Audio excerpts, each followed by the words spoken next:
Ya, baik. Terima kasih hambanya Pak Pendeta Pardosi. Ya, inilah indahnya pagi hari kita bersyukur kepada Tuhan ya Bapak Ibu ya. Kita bangun dengan rasa syukur kita, menyatakan bahwa Tuhan kita sangat baik. Dia berikan kepada kita semangat untuk memuji-muji Dia, namanya yang kudus, nama Tuhan Yesus yang telah menyelamatkan kita melalui salib yang mulia.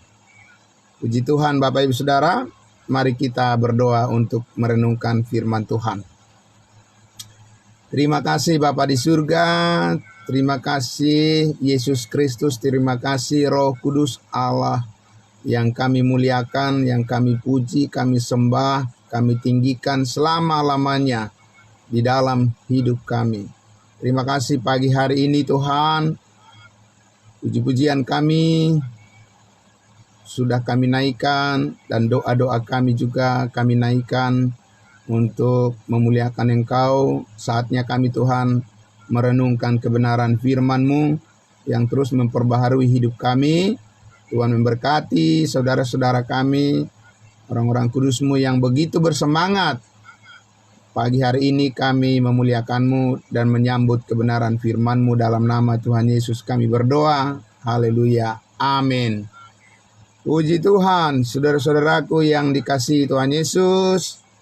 Kita sangat bersyukur terus disemangati oleh kebenaran kasih karunia Allah yang begitu menguatkan hati kita semua, dan untuk membuktikan betapa Tuhan sedang bekerja memberkati hidup kita, memperbaharui hati dan pikiran kita, akal budi kita, roh dan jiwa kita, dan bahkan seluruh raga yang telah Tuhan tebus ini kita persembahkan kepadanya.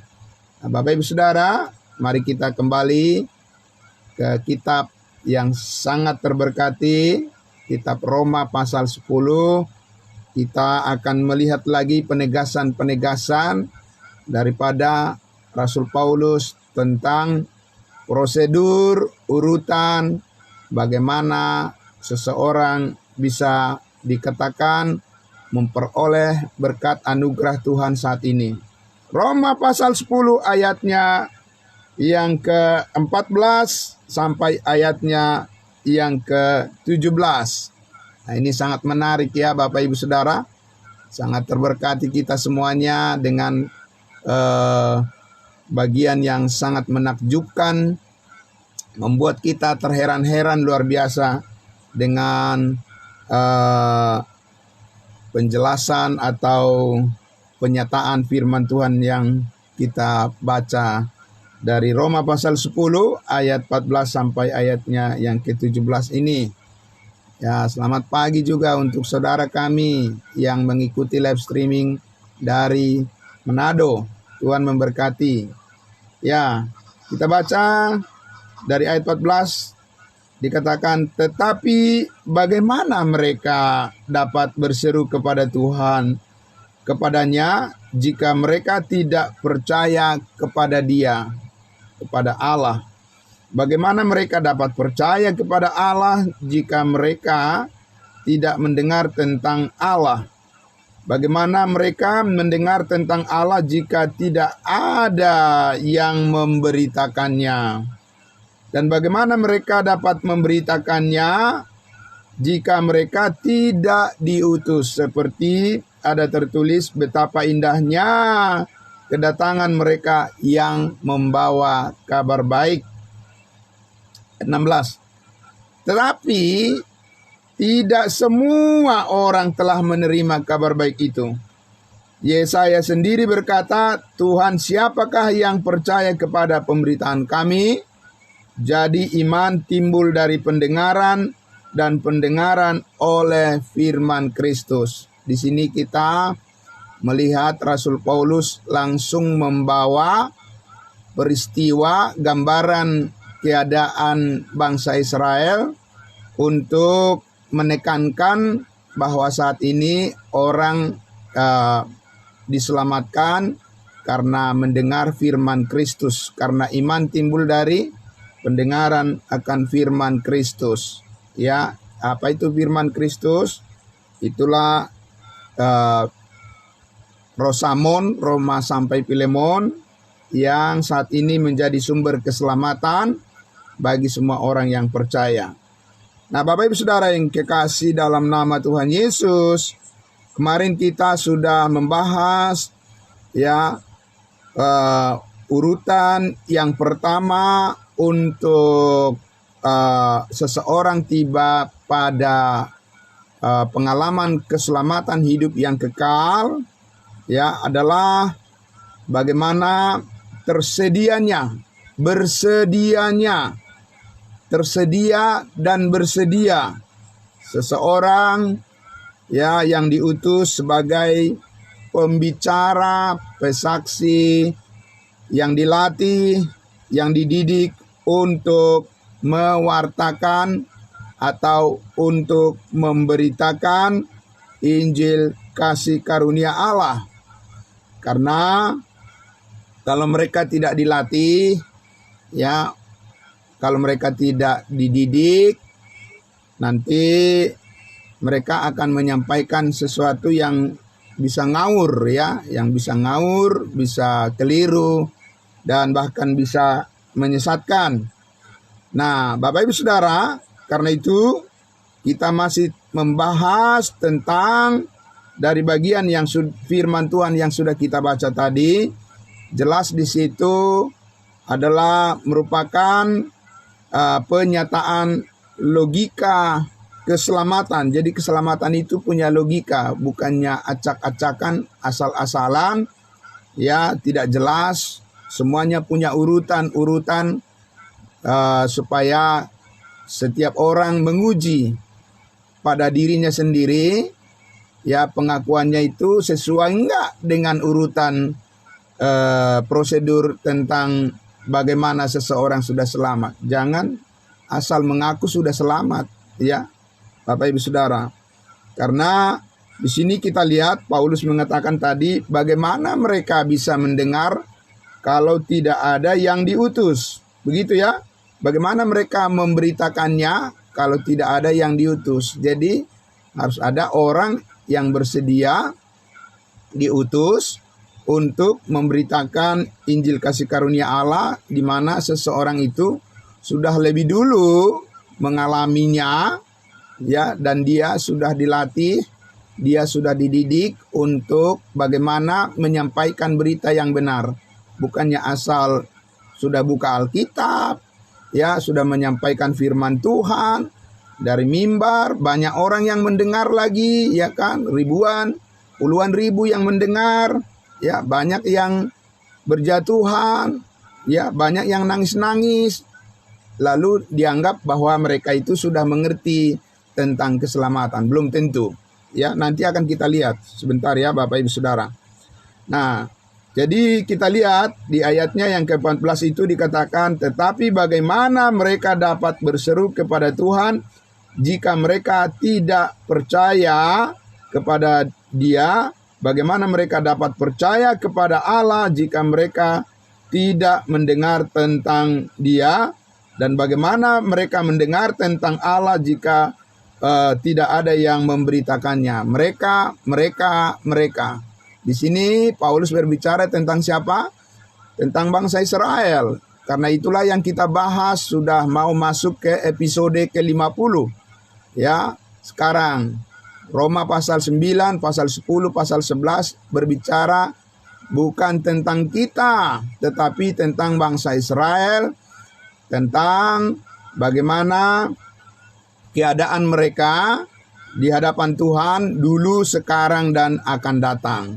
Tapi Rasul Paulus menjadikan itu menjadi pelajaran, menjadi peringatan, menjadi warning, menjadi nasihat, mengarahkan kita sekarang di zaman kasih karunia ini. Itu yang kita pelajari.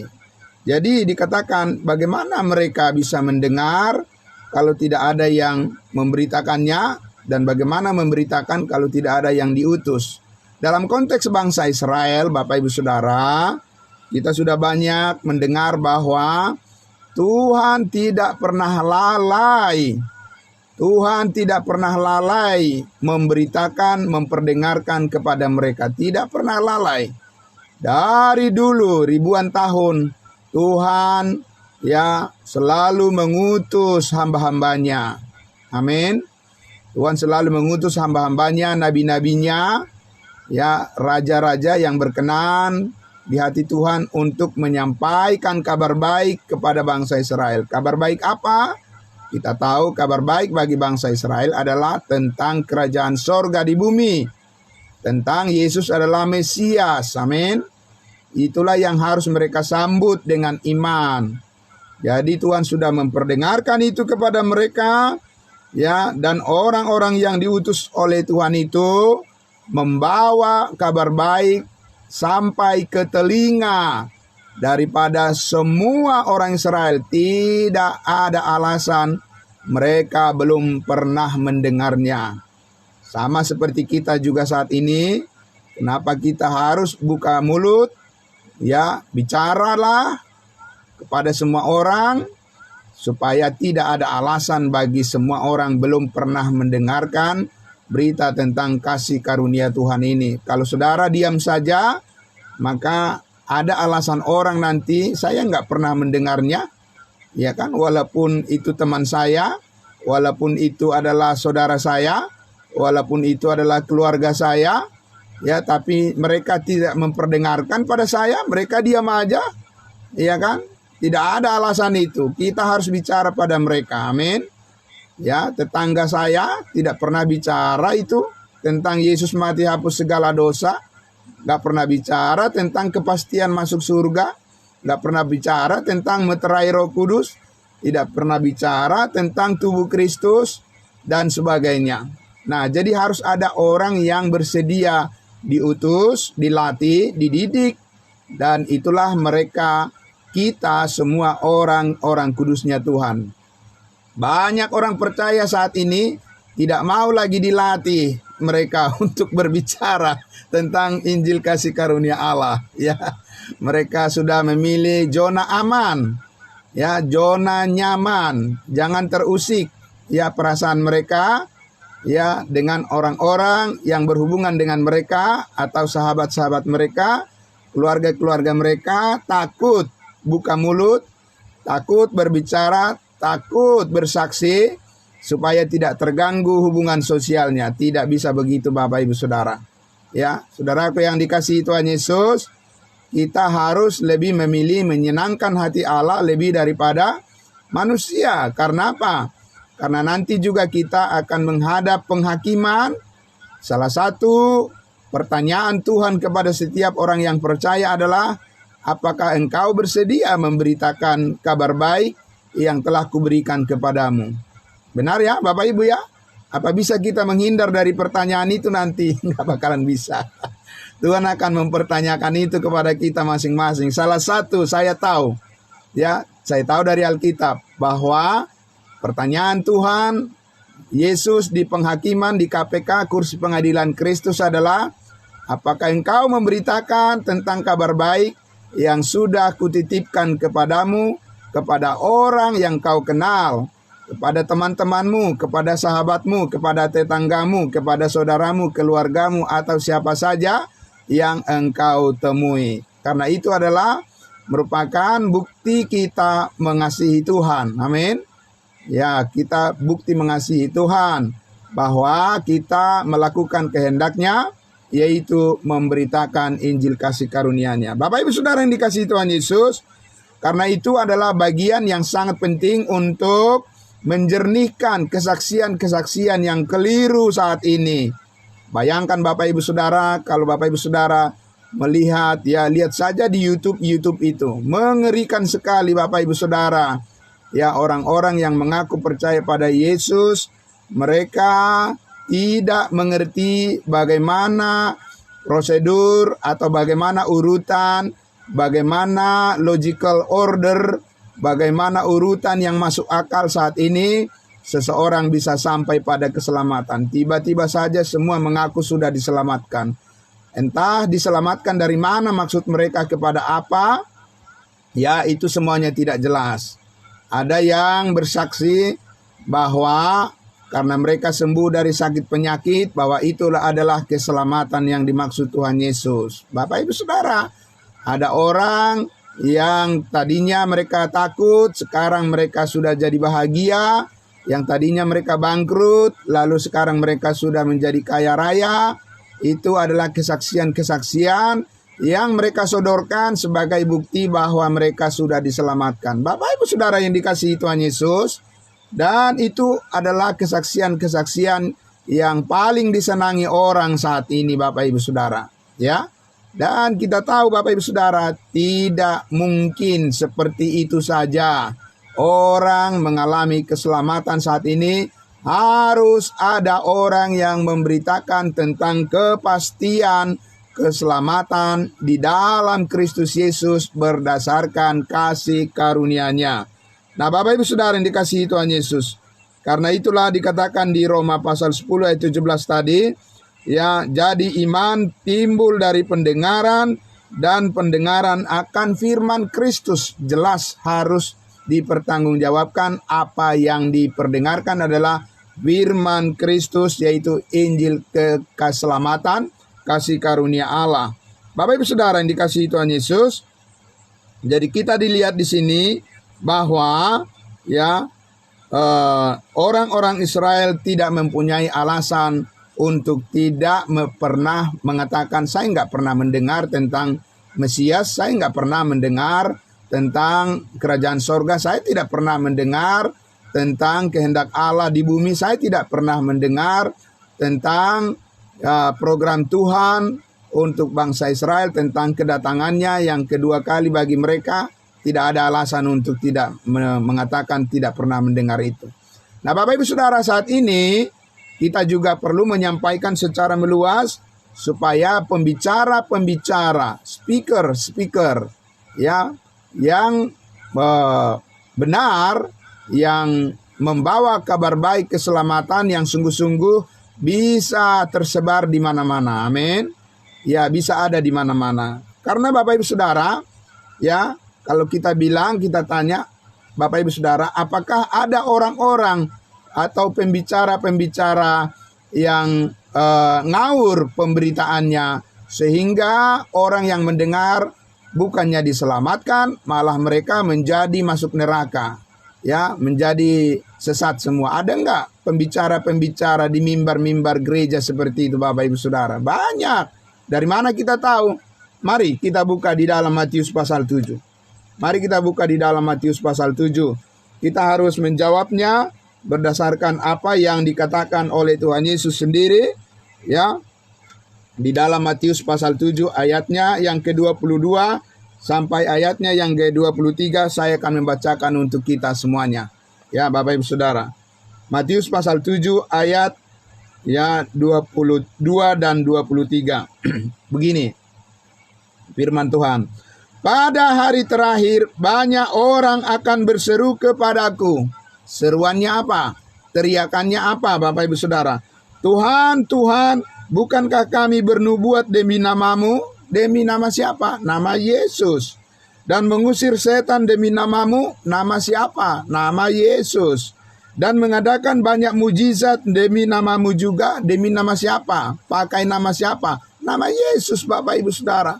Ya, jadi mereka bukannya berada di hutan-hutan. Orang-orang ini bukan ada di pinggir-pinggir pantai, di tepi laut, atau di tengah laut. Bukan, Bapak Ibu Saudara. Orang-orang ini ada di dalam gereja, di gedung-gedung gereja, di persekutuan-persekutuan yang mengaku percaya pada Yesus, saudara-saudaraku, ya. Nah, itu mereka pembicara-pembicara, pemberita-pemberita yang menyampaikan nama Yesus. Bapak Ibu Saudara, apakah mereka sudah dijamin benar? Apakah sudah dijamin berita mereka itu akan menyelamatkan orang yang mendengar? Bapak Ibu Saudara, kita lihat di ayatnya yang ke-23. Pada waktu itu, nanti sesudah dievaluasi di penghakiman, ya, Pada waktu itulah aku, Yesus, akan berterus terang kepada mereka dan berkata, apa katanya? Aku tidak pernah mengenal kamu. Enyahlah daripadaku kamu semua, kamu sekalian pembuat kejahatan. Bapak Ibu Saudara yang dikasihi Tuhan Yesus, ya tentunya kita sudah yakin bahwa kita bukanlah bagian dari orang-orang yang dimaksud di sini. Karena orang-orang ini adalah orang-orang yang berani mengaku sebagai pemberita nama Yesus, tetapi mereka keliru di dalam pemberitaannya. Mereka memberitakan bukan Injil keselamatan, tetapi mereka memberitakan Injil perbuatan-perbuatan mereka sendiri. Ya, Bapak Ibu Saudara yang dikasihi Tuhan Yesus, Yesus sendiri jelas menolak mereka karena berita yang mereka bawa adalah berita yang menyesatkan.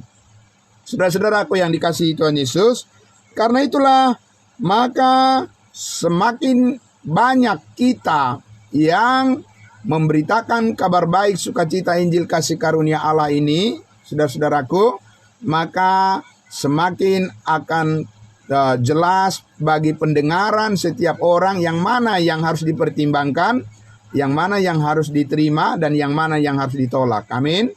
Bapak Ibu Saudara, itu adalah merupakan panggilan yang kudus, yang mulia buat untuk kita semuanya, orang-orang kudusnya Tuhan. Bangkit lagi, bangun lagi, berdiri lagi, suarakan lagi, Bapak Ibu Saudara, tentang kebenaran Injil kasih karunia Allah. Sebab dikatakan di Efesus pasal 1 ayat 13 sebagai penutup dalam perenungan kita ini, jelas sekali dikatakan Efesus 1 ayat 13. Ya, saya bacakan untuk kita. Efesus 1 ayat 13 dan 14.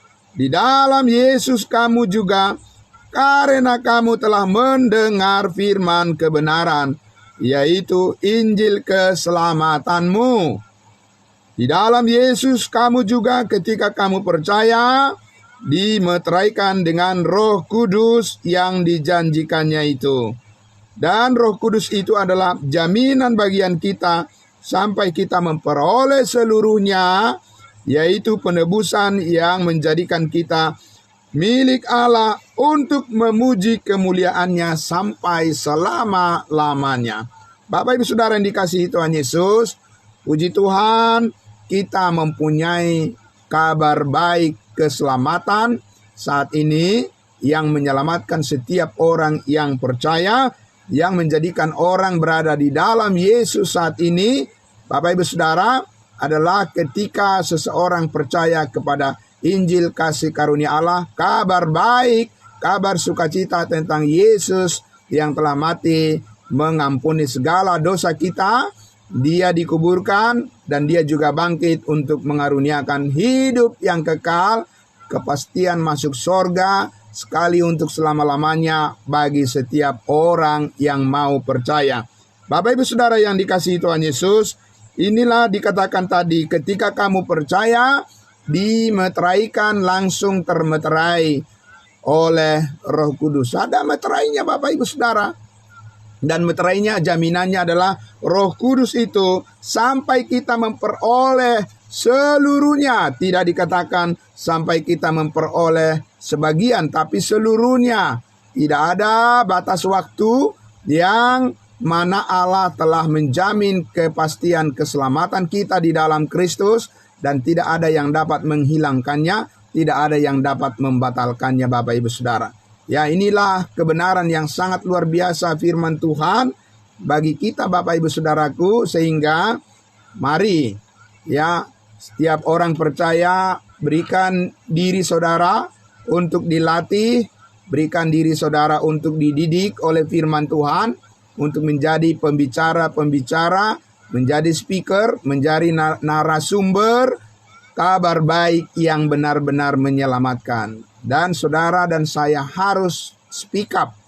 Ya, harus speak up, kita harus berbicara, kita harus buka mulut, dan kita harus berani menyampaikan kebenaran Injil ini kepada semua orang tanpa rasa takut, karena ada penyertaan Roh Kudus di dalam kehidupan dan kesaksian kita. Paulus mengatakan, Sebab aku tidak malu akan Injil, karena Injil kasih karunia adalah kekuatan Allah, powernya Tuhan untuk menyelamatkan setiap orang yang percaya tanpa perbedaan. Amin.